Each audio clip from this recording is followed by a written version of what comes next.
ಇತ್ತೀಚಿನ ಸಂಚಿಕೆಗಳನ್ನು ಜಾಹೀರಾತಿನ ಕಿರಿಕಿರಿ ಇಲ್ಲದೆ ನೋಡಿ.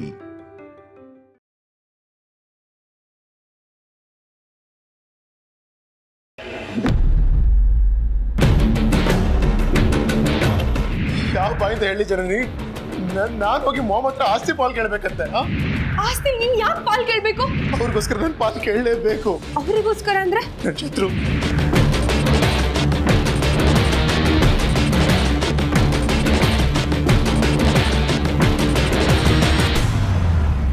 ಏನು? ನಿಮ್ ತಮ್ಮ ಅತ್ತೆಮ್ಮನ ಹತ್ರ ಆಸ್ತಿಲ್ ಪಾಲ್ ಕೇಳ್ಬೇಕಂತ? ಅಯ್ಯೋ ದೇವ್ರೆ, ಎಂತ ಕೆಟ್ಟ ಪರಿಸ್ಥಿತಿ ಬಂತು ಅವ್ರಿಗೆ. ಇನ್ನೂ ಆ ಶತ್ರುಗಳವ್ರ ಕೈಯಿಂದ ಏನೇನ್ ಮಾಡಿಸ್ಬೇಕು ಅಂತ ಅನ್ಕೊಂಡಿದ್ದಾರೆ. ರೀತು ಚಿಕ್ಕ ವಯಸ್ಸಿಂದ ಬೆಳೆಯೋದನ್ನ ನೋಡಿದ್ದೀನಿ. ಅವ್ನು ಎಷ್ಟೋ ಸತಿ ಎಡವಿದ್ದಾನೆ. ಅವ್ನು ಎಡುವುದಾಗೆಲ್ಲ ಅವನ್ನ ನಾವು ಮೇಲೆತ್ತಿದ್ದೀವಿ. ಆದರೆ ಈಗ ಅಮ್ಮನ ದೃಷ್ಟಿಲಿ ಅವನೇನಾದರೂ ಕೆಳಗೆ ಬಿದ್ದರೆ ಲೈಫಲ್ಲಿ ಮೇಲೆ ಎಳೋದಕ್ಕಾಗಲ್ಲ ಪಾರು. ಯಾರ್ದೋ ಬ್ಲ್ಯಾಕ್ ಮೇಲಿಗೆ ಹೆದರಿ ಈ ರೀತಿ ನಿರ್ಧಾರ ಮಾಡಿದಾನಲ್ಲ, ಅವನ ಬುದ್ಧಿಗೆ ಏನಾಗಿದೆ ನನಗೆ ಗೊತ್ತಾಗ್ತಾ ಇಲ್ಲ ಪಾರು. ಅವನ ಆಸ್ತಿಲಿ ಪಾಲ್ ಕೇಳಿದಾಗ ಅಮ್ಮ ಕೊಡ್ಬೋದು, ಆದರೆ ಆಮೇಲೆ ಖಂಡಿತ ಅತ್ತೆಮ್ಮ ನೆಮ್ಮದಿಯಾಗಿರಲ್ಲ. ಅವ್ರಿಗೆ ದುಡ್ಡಿಗಿಂತ ಮಗ ದಾರಿ ತಪ್ಪದ್ನಲ್ಲ ಅನ್ನೋ ನೋವು ಕಾಡುತ್ತೆ. ಬರೀ ಅವ್ರಿಗೆ ಮಾತ್ರ ಅಲ್ಲ, ಮನೇಲಿ ಯಾರಿಗೂ ನೆಮ್ಮದಿ ಇರಲ್ಲ. ಹೋಗ್ಲಿ, ಇದರಿಂದ ನಿಮ್ಮ ತಮ್ಮನಾರು ಸಂತೋಷವಾಗಿರ್ತಾರೆ ಅಂದ್ರೆ ಅವರಿಂದನೂ ಸಂತೋಷವಾಗಿರೋದಕ್ಕೆ ಆಗಲ್ಲ. ಆಮೇಲೆ ಜನನಿಯವ್ರ ಪಾಡೇನು? ಈ ವಿಷಯ ಬುದ್ಧಿಯವ್ರಿಗೇನಾದ್ರೂ ಗೊತ್ತಾದ್ರೆ? ಇಲ್ಲ ಯಜಮಾನ್ರೆ, ಯಾವುದೋ ಮೂರನೇ ವ್ಯಕ್ತಿ ನಿಮ್ಮ ತಮ್ಮನ ಜೀವನನ ನಿರ್ಧಾರ ಮಾಡಬಾರ್ದು. ಯಾವುದೇ ಕಾರಣಕ್ಕೂ ನಿಮ್ಮ ತಮ್ಮ ಆಸ್ತಿಲಿ ಪಾಲ್ ಕೇಳೋದಕ್ಕೆ ನಾವು ಬಿಡಬಾರ್ದು ಯಜಮಾನ್ರೆ. ಅದನ್ನು ತಡೆಯೋದಾದ್ರೂ ಹೇಗೆ ಪಾರು? ಇನ್ನು ಒಂದು ವಾರದಲ್ಲಿ ಆಸ್ತಿಲಿ ಪಾಲ್ ಕೇಳಿಲ್ಲ ಅಂದರೆ ಸಾಯೋದೊಂದೇ ದಾರಿ ಅಂತ ಹೇಳ್ತಾ ಇದ್ದಾನೆ.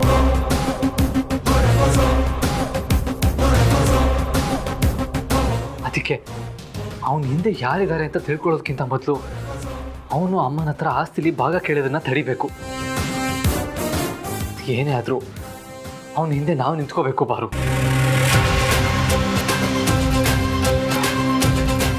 ನೀವು ಏನೇ ನಿರ್ಧಾರ ತಗೊಂಡ್ರು ನಾನು ನಿಮ್ಮ ಜೊತೆ ಇರ್ತೀನಿ ಯಜಮಾನ್ರೆ.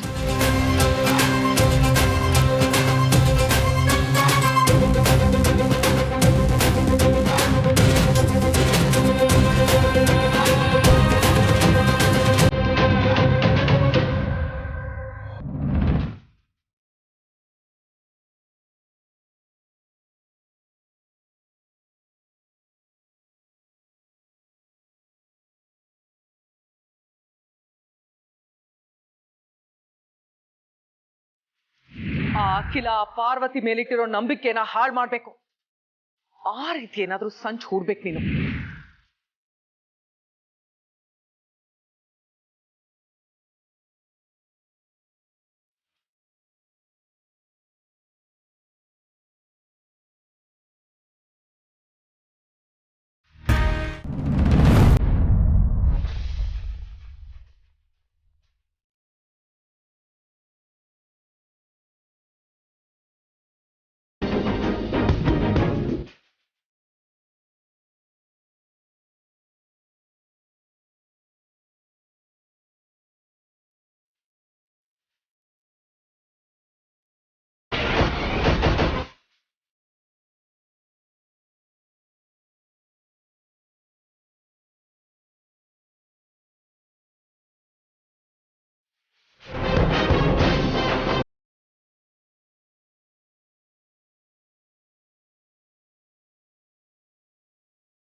ಹೇಯ್, ಏನ್ರಿ ಮಾಡ್ತಿದ್ದೀರಾ?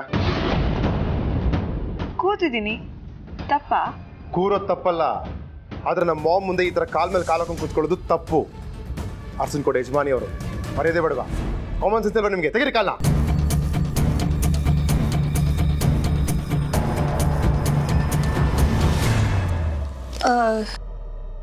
ಸಾರಿ, ನಂಗೆ ಇದೆಲ್ಲ ಗೊತ್ತಿರಲಿಲ್ಲ. ಮತ್ತೆ ಪಾರ್ವತಿ ಅವ್ರು ಯಾಕೆ ನನಗೆ ಇದನ್ನೆಲ್ಲ ಮುಂಚೆನೇ ಹೇಳಿರಲಿಲ್ಲ? ಮನೇಲಿ ನೀನು ಹೇಗೆ ಬೇಕೋ ಹಾಗಿರು. ಈ ಮನೆನ ನಿಂದೆ ಅನ್ಕೋ. ನಾನು ಈ ಮನೆ ಹಿರಿ ಸೊಸೆ ಹೇಳ್ತಾ ಇದ್ದೀನಿ. ಈ ಮನೇಲಿ ಯಾವುದಕ್ಕೂ ಯಾರಿಗೂ ಹೆದರ್ಕೋಬೇಡ ಅಂತ ಬಿಲ್ಡಪ್ ಕೊಟ್ಟಿದ್ರು.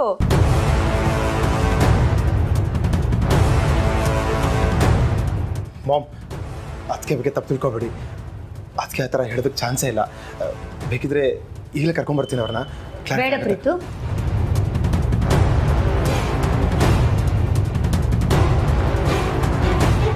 ಒಂದು ವೇಳೆ ಪಾರ್ವತಿ ಹಾಗೇನಾದರೂ ಹೇಳಿದ್ರು ಅದರಲ್ಲಿ ತಪ್ಪೇನೂ ಇಲ್ಲ.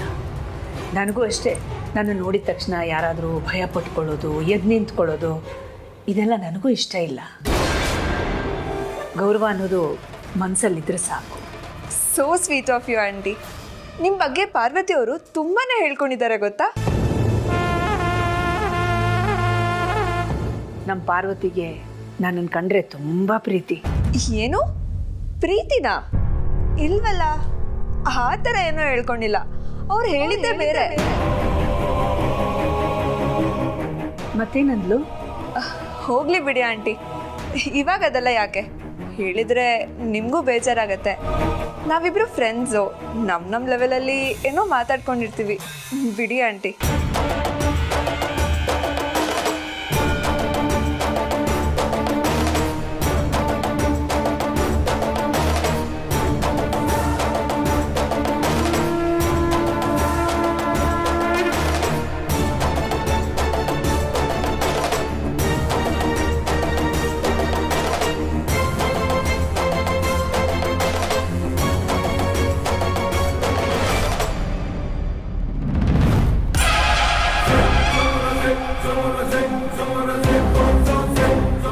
ನಮಗಿನ್ನು ಒಂದೇ ವಾರ ಟೈಮ್ ಇರೋದು.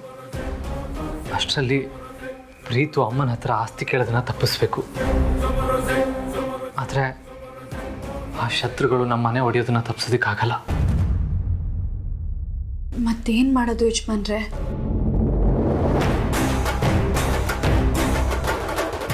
ಪಾರು, ಪ್ರೀತು ಬದಲಿಗೆ ಅಮ್ಮನ ಹತ್ರ ನಾವು ಆಸ್ತಿಲಿ ಭಾಗ ಕೇಳೋಣ.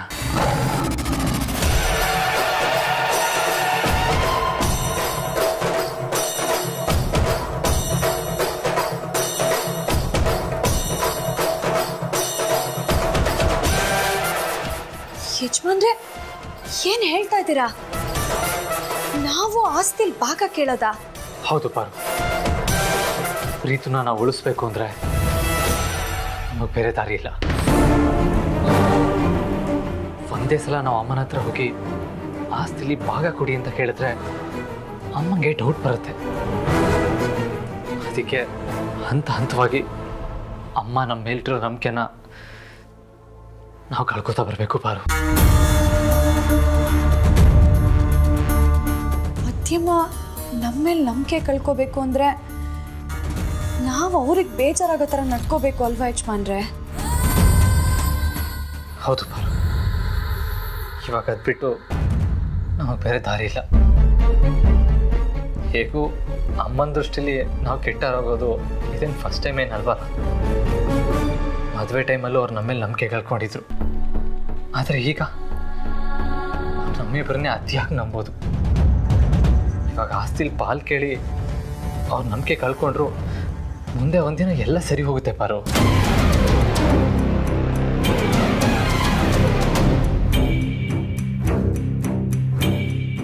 ಯಾಕೋ ಧೈರ್ಯ ಸಾಕಾಗ್ತಲ್ಲ ಯಜಮಾನ್ರೆ. ಮಧ್ಯಮನ್ ಮನ್ಸಿಗೆ ಎಷ್ಟು ಅಂತ ನೋವು ಕೊಡೋದು. ಅದನ್ನು ಬಿಟ್ಟು ನಾವು ಬೇರೆ ದಾರಿ ಇಲ್ವಲ್ಲ ಪಾರು. ಬೇಕಾದರೆ ಅಮ್ಮಂಗೆ ನಾವು ನಿಜ ಹೇಳಿ ಮನೆಯಿಂದ ಆಚೆ ಹೋಗ್ಬೋದು. ಆದರೆ ಅದರಿಂದ ಏನು ಪ್ರಯೋಜನ ಆಗಲ್ಲ. ಬದಲಿಗೆ ಅಮ್ಮ ಪ್ರೀತು ಹಿಂದೆ ಇರೋರು ಯಾರು ಅಂತ ಕಂಡುಹಿಡಿದಕ್ಕೆ ಹೋಗ್ತಾರೆ. ಅದರಿಂದ ಮತ್ತೆ ಪ್ರೀತುಗೆ ಅಲ್ವಾ ಪ್ರಾಬ್ಲಮ್ ಆಗೋದು. ಪ್ರೀತು ಸಾಯೋ ಮಾತಾಡ್ತಾ ಇದ್ದಾನೆ ಅಂದರೆ ಅವ್ನು ಎಷ್ಟು ಪ್ರೆಷರಲ್ಲಿದ್ದಾನೆ ಅಂತ ಅರ್ಥ ಮಾಡ್ಕೋಬೇಕಲ್ವಾ. ಅದಕ್ಕೆ ಪ್ರೀತುಗಿಂತ ಮೊದಲು ಅಮ್ಮನ ಮುಂದೆ ನಾವೇ ಕೆಟ್ಟೋರ ಪಾರು.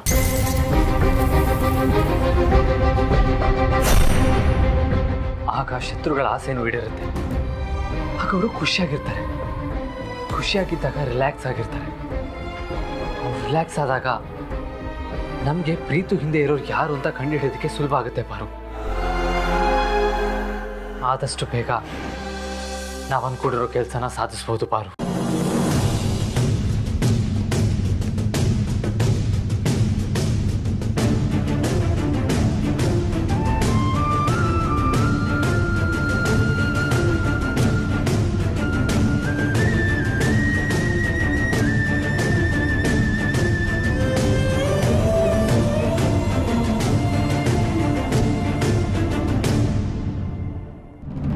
ಇಷ್ಟೆಲ್ಲ ಆಯ್ತು ರಘು. ಅವಳು ಆ ರೀತಿ ನಡ್ಕೊಂಡ್ಳ? ಹೌದು ರಘು, ಅವಳು ಮಾತಾಡಿದ್ದು ಹೇಗಿತ್ತು ಅಂದ್ರೆ ಬೇರೆ ಯಾರೇ ಆಗಿದ್ರು ಅವಳನ್ನ ತಪ್ಪು ತಿಳ್ಕೊಂಡು ಬೇಜಾರು ಮಾಡ್ಕೋತಿದ್ರು. ಹಾಗಾದ್ರೆ ನೀನು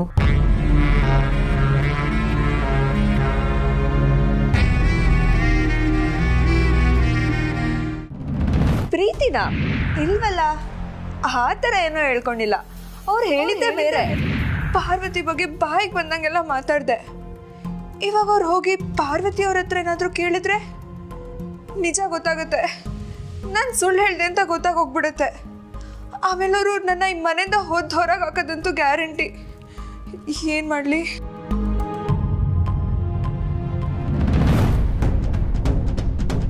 ಮೋಸ್ಟ್ಲಿ ಕೇಳಲ್ಲ ಅನ್ಸುತ್ತೆ. ಕೇಳಬೇಕಂದಿದ್ರೆ ಆ ಕ್ಷಣನೇ ನನ್ನ ಮುಂದೆನೇ ಕರೆಸಿ ಕೇಳಿರೋರು. ಒಟ್ಟಿನಲ್ಲಿ ನನ್ನ ಮಾತು ಪಾರ್ವತಿ ಮೇಲಿರೋ ನಂಬಿಕೆನ ಅಲ್ಲಾಡಿಸುತ್ತೆ. ನನಗೆ ಕಾನ್ಫಿಡೆನ್ಸ್ ಇದೆ. ಯಾರೋ ನಿನ್ನೆ ಮೊನ್ನೆ ಬಂದಿರೋ 3ನೇ ವ್ಯಕ್ತಿ ಈ ರೀತಿ ಎಲ್ಲ ಹೇಳಿದ್ಲು ಅಂತ ನಾನು ನಮ್ಮ ಪಾರ್ವತಿನ ಹೊಣೆ ಮಾಡೋಕ್ಕಾಗತ್ತಾ? ನಮ್ಮ ಪಾರ್ವತಿ ಅಪ್ಪಟ ಬಂಗಾರ. ನನ್ನ ಬಗ್ಗೆ ಅವಳಿಗೆ ನೆಗೆಟಿವ್ ಆಗಿ ಯೋಚನೆ ಮಾಡೋಕ್ಕೆ ಸಾಧ್ಯ ಇಲ್ಲ ಅಂದಾಗ ನನ್ನ ಬಗ್ಗೆನೇ ಹೀಗೆಲ್ಲ ಮಾತಾಡ್ತಾಳ? ಈ ಮೋನಿಕನಿಗೆ ಸ್ಯಾಡಿಸ್ ಸ್ವಭಾವ ಇರಬೇಕು. ಖಂಡಿತ ಇನ್ನೊಬ್ಬರ ಮಧ್ಯದಲ್ಲಿ ತಂದಿಡೋ ಅಂಥ ಬುದ್ಧಿನೂ ಇದೆ ಅನ್ಕೋತೀನಿ. ಅಲ್ಲ, ಪಾರ್ವತಿ ಊರ್ನೋಳೆ ಆಗಿದ್ದು, ಅವಳ ಫ್ರೆಂಡು ಅಂತ ಹೇಳ್ಕೊತಾಳೆ. ಅವಳ ಬಗ್ಗೆನೇ ಇಷ್ಟೆಲ್ಲ ಮಾತಾಡೋ ಧೈರ್ಯ ಅವಳಿಗೆ ಹೇಗೆ ಬರುತ್ತೆ ಅಂತ. ಆದರೂ ಊರ್ನವ್ರಿಗೆಲ್ಲ ನ್ಯಾಯ ಹೇಳೋರ ಮಗಳಿಗೆ ಈ ರೀತಿ ಚಾಡಿ ಹೇಳೋ ಬುದ್ಧಿ ಇರಬಾರ್ದಾಗಿತ್ತು. ಹೌದಾಗಿಲ್ಲ, ಅವಳು ಬಂದಾಗಿಂದ ನಾನು ಗಮನಿಸ್ತಾ ಇದ್ದೀನಿ. ನನಗೆ ಯಾಕೋ ಆ ಹುಡುಗಿ ಬಗ್ಗೆ ಒಳ್ಳೆಯ ಅಭಿಪ್ರಾಯ ಇಲ್ಲ. ಯಾವುದಕ್ಕೂ ಈ ವಿಷಯನ ಪಾರ್ವತಿಗೆ ತಿಳಿಸೋಣ, ಅವಳೇ ಬುದ್ಧಿ ಹೇಳಲಿ. ಬೇಡ ರಘು, ಮೋನಿಕನ್ ತಂದೆ ಕೇಳ್ಕೊಂಡ್ರು ಅಂತ ಅವರು ಋಣಭಾರ ಕಡಿಮೆ ಮಾಡೋದಕ್ಕೆ ಪಾರ್ವತಿ ಮೋನಿಕನ್ನ ಇಲ್ಲಿ ಉಳಿಸ್ಕೊಳ್ಳೋದಕ್ಕೆ ಒಪ್ಕೊಂಡಿದ್ದಾಳೆ. ಇನ್ನೊಂದು ಸ್ವಲ್ಪ ದಿವಸ ತಾನೆ ಸಹಿಸ್ಕೊಂಡ್ಬಿಡೋಣ. ಇನ್ನು ಮುಂದೆ ಏನಾದರೂ ಇದೇ ರೀತಿ ಮಾಡಿದ್ರೆ ಅವಾಗ ವಿಚಾರಿಸ್ಕೊಂಡ್ರಾಯ್ತು. ಯಾಕಂದರೆ ನನಗೊಂದು ಸಣ್ಣ ಅವಮಾನ ಮೋನಿಕನಿಂದ ಆಗಿದೆ ಅಂತ ಗೊತ್ತಾದರೂ ಕೂಡ ಎಂಥ ಋಣಭಾರ ಇದ್ದರೂ ಪಾರ್ವತಿ ಅದನ್ನು ಕಡೆಗಣಿಸಿ ಮೋನಿಕನ್ನ ಹೊರಗೆ ತಪ್ತಾಳೆ. ಹಾಗಾಗೋದು ಬೇಡ. ಆ ಹುಡುಗಿ ಬಂದಿರೋದು ಓದೋದಕ್ಕೆ, ಆಮೇಲೆ ಅವಳ ಎಜುಕೇಷನ್ಗೆ ತೊಂದರೆ ಆಗುತ್ತೆ. ನಮ್ಮ ಪಾರ್ವತಿಗೋಸ್ಕರ ಇದನ್ನೆಲ್ಲ ಸಹಿಸ್ಕೊಳ್ಳೋಣ. ಸೊ ಮೋನಿಕನಿಂದ ನನಗೆ ಅವಮಾನ ಆಗಿದೆ ಅನ್ನೋ ವಿಷಯ ಪಾರ್ವತಿಗೆ ಗೊತ್ತಾಗೋದೇ ಬೇಡ.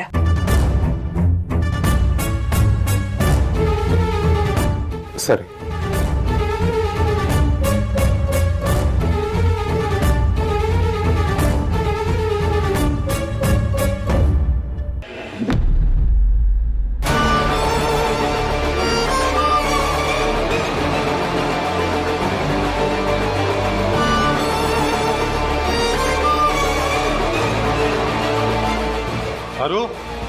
ಅರು ಪ್ರೀತು ತಾನಾಗೆ ಫೋನ್ ಮಾಡಿದ್ದಾನೆ. ಮೋಸ್ಟ್ಲಿ ಆಗ ಕೇಳಿದಾನೆ ಅನ್ಸುತ್ತೆ. ರಿಸೀವ್ ಮಾಡಿ.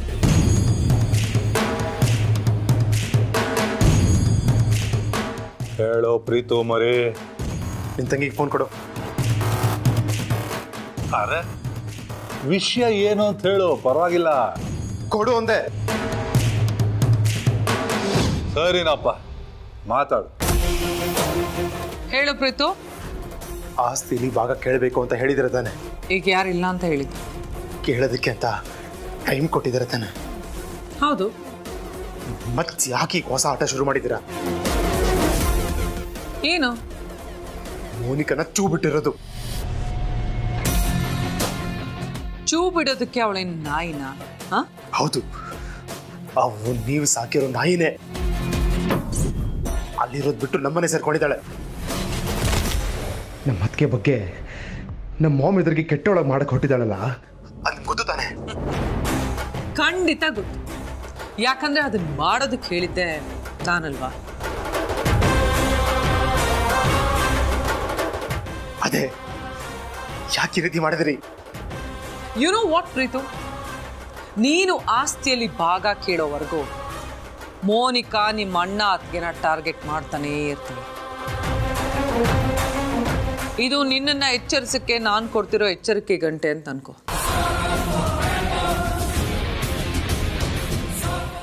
ನೋಡಿ, ಹೆತ್ತಮ್ಮನ ಮುಂದೆ ಪಾಕೆಟ್ ಮನೇನು ಕೇಳಿದವನಲ್ಲ ನಾನು. ಅಂಥದ್ರಲ್ಲಿ ಆಸ್ತಿಯಲ್ಲಿ ಭಾಗ ಕೇಳಬೇಕು ಅಂದರೆ ಸ್ವಲ್ಪ ಟೈಮ್ ಬೇಕು. ಅದನ್ನು ಅರ್ಥ ಮಾಡ್ಕೊಳ್ಳಿ. ಕೊಟ್ಟಿದ್ದೀವಲ್ಲ 1 ವಾರ, ಸಾಕಾಗಲ್ವಾ ನಿನಗೆ? ಆಯಿತು, ನೀವು ಕೊಟ್ಟಿರೋ ಟೈಮಲ್ಲೇ ಆಸ್ತಿ ಭಾಗ ಕೇಳ್ತೀನಿ. ಕೊಡ್ತಾರೋ ಇಲ್ಲ ಮನೆಯಿಂದ ಆಚೆ ತಪ್ತಾರೋ ಗೊತ್ತಿಲ್ಲ ನನಗೆ. ಆದರೆ ನಿಮ್ಮ ಆಸೆ ಅಂತೂ ಈಡೇರುತ್ತಲ್ವಾ? ಅಫ್ಕೋರ್ಸ್, ನಮಗೆ ಬೇಕಾಗಿರೋದು ಅದೇ ಅಲ್ವಾ? ನೋಡಿ, ನನ್ನ ಮಾಮ್ ಹತ್ರ ಆಸ್ತಿಯಲ್ಲಿ ಭಾಗ ಕೇಳಿದ್ಮೇಲೆ ಮಾಮ್ ಡಿಪ್ರೆಸ್ ಆಗ್ತಾರೆ. ಆಗ ಅವ್ರ ಜೊತೆ ನಿಲ್ಬೇಕಾಗಿರೋದು ನಮ್ಮ ಅಣ್ಣ, ನಮ್ಮ ಅತ್ತಿಗೆ. ಅವ್ರ ಬಗ್ಗೆ ಮಾಮ್ ಹತ್ರ ಬ್ಯಾಡ್ ಇಂಪ್ರೆಷನ್ ಕ್ರಿಯೇಟ್ ಮಾಡಬೇಡಿ ದಯವಿಟ್ಟು. ನಿಮ್ಮ ಕೈ ಮುಗಿತೀನಿ. ಅರೆ ಕೈ ಮುಗಿಯೋದೆಲ್ಲ ಬೇಡ ಮರಿ, ಇಲ್ಲಿಗೆ ಬಂದು ಕಾಲಿಗೆ ಬಿದ್ದುಬಿಡು, ಸರಿನಾ?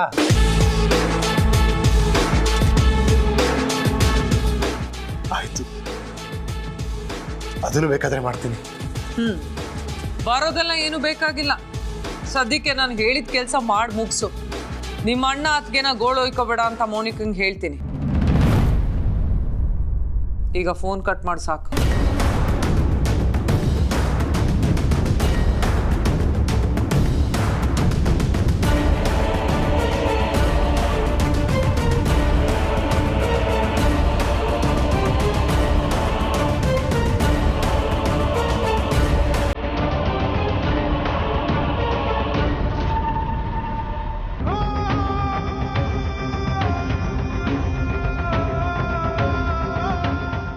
ಯಾವ ನ್ಯಾಯ ದೇವ್ರೆ?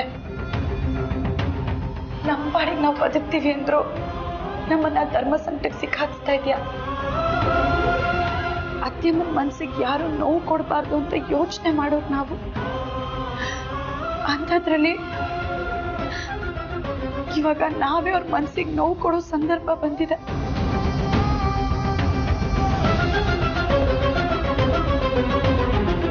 ಅತ್ತೆಮ್ಮನ ಮನ್ಸು ನೋಯಿಸೋದಕ್ಕೆ ನಾವಿಬ್ರು ಅವ್ರ ಹತ್ರ ಈ ಮನೆಯಲ್ಲಿ ಹಾಲು ಕೇಳ್ತಾ ಇದ್ದೀವಿ. ಅದಕ್ಕೆ ಕೇಳೋದಕ್ಕೆ ನಮಗೆ ಶಕ್ತಿ ಕೊಡಪ್ಪ.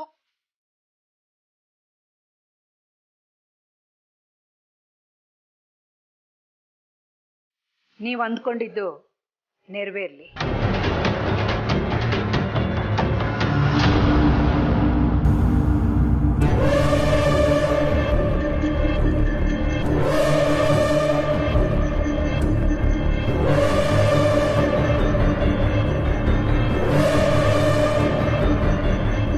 ಅಮ್ಮ, ನೀವ್ಯಾವಾಗ ಬಂದ್ರಿ? ನೀವು ದೇವ್ರ ಹತ್ರ ಬೇಡ್ಕೋತಾ ಇದ್ರಲ್ಲ, ಆಗಲೇ ಬಂದೆ.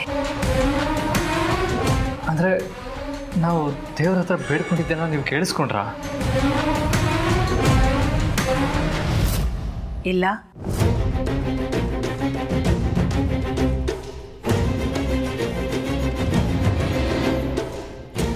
ನೀವೇನೇ ಕೇಳ್ಕೊಂಡ್ರು ಅದು ಈ ಮನೆ ಒಳಿತಿಗಾಗಿ ಅನ್ನೋದು ಗೊತ್ತು. ಅದಕ್ಕೆ ನನ್ನ ಆಶೀರ್ವಾದನೂ ಇರುತ್ತೆ ಅಂತ ಹೇಳಿದೆ.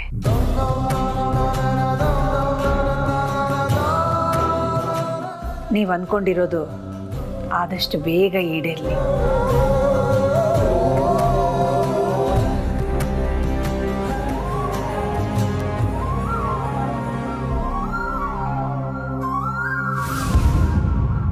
ಪಾರ್ವತಿ, ಈ ದುಡ್ಡನ್ನ ಇಟ್ಕೊಂಡಿರಮ್ಮ.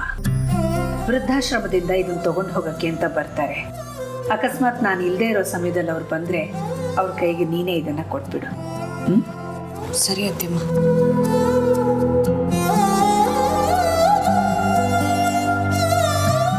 ಛೇ, ನಾನು ಹೇಳಿರೋ ಸುಳ್ಳಿಂದ ಅತ್ತೆ ಸೊಸೆ ಮಧ್ಯೆ ಬಿರ್ಕೆ ಬಿಟ್ಟಿಲ್ವಲ್ಲ. ಬೇರೆ ಏನಾದರೂ ಪ್ಲ್ಯಾನ್ ಮಾಡಬೇಕು.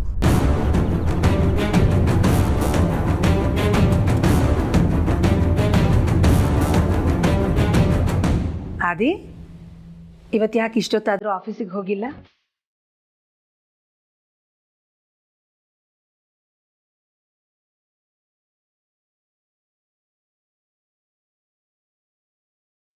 ಯಾಕೋ ಮನ್ಸಿಲ್ಲ ಅಮ್ಮ.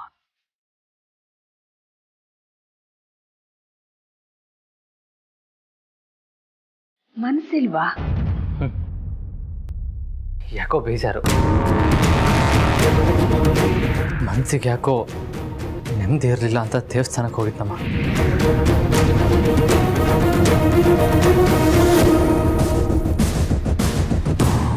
ಆದಿ, ಯಾಕಪ್ಪ? ಹಿಂದೆನೂ ಒಂದ್ಸಲ ನೀನು ಆಫೀಸಿಗೆ ಹೋಗಕ್ಕೆ ಮನಸ್ಸಿಲ್ಲ ಅಂತ ಹೇಳಿದ್ದೆ, ದೇವಸ್ಥಾನಕ್ಕೆ ಹೋಗಿ ಕೂತಿದ್ದೆ. ಈಗಲೂ ಅದೇ ರೀತಿ ಏನಾದರೂ? ಏನಿಲ್ಲ ಅಮ್ಮ.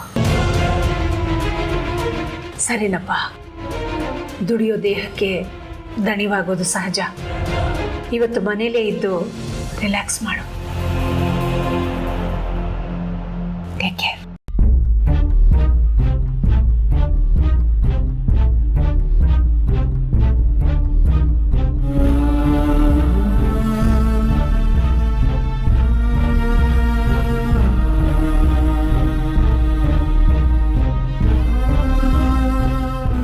ಯಾವ ಬಾಯಿಂದ ಹೇಳಿ ಜನನಿ, ನಾನು ಹೋಗಿ ಮಾಮ್ ಹತ್ರ ಆಸ್ತಿ ಪಾಲ್ ಕೇಳ್ಬೇಕಂತೆ. ಆಸ್ತಿ ನೀನ್ ಯಾಕೆ ಪಾಲ್ ಕೇಳ್ಬೇಕು?